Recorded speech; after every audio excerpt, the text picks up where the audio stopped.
ini kesaksian nyata. Mungkin waktu saya di Jakarta, bagi pengusaha cukup lumayan ya.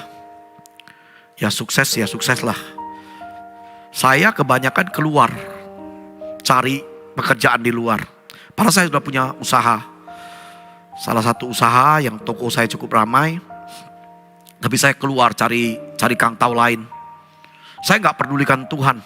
Saya gak percaya dengan Tuhan sudah. Saya cari tenaga saya sendiri.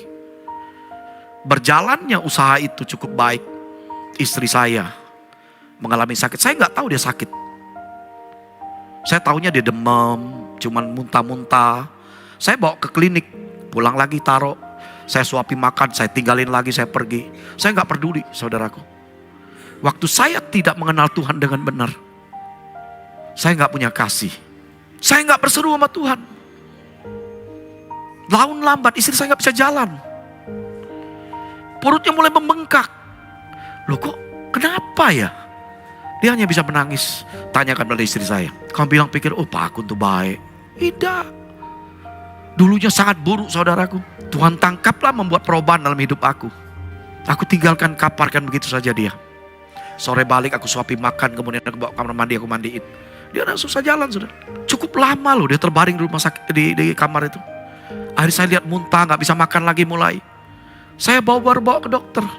Waktu saya masuk ke rumah sakit, profesor dokter yang spesialis tangan itu dia bilang apa? Bapak terlambat. Bapak sangat terlambat. Kenapa istri Bapak sampai begini berbawa? Dia mengalami hepatitis B. Orang baik kah saya? No. Saya menangis di tempat rumah sakit itu. Tuhan, ampuni saya. Tidak peka. Tidak berteriak sama Tuhan, ngandal kekuatan saya sendiri.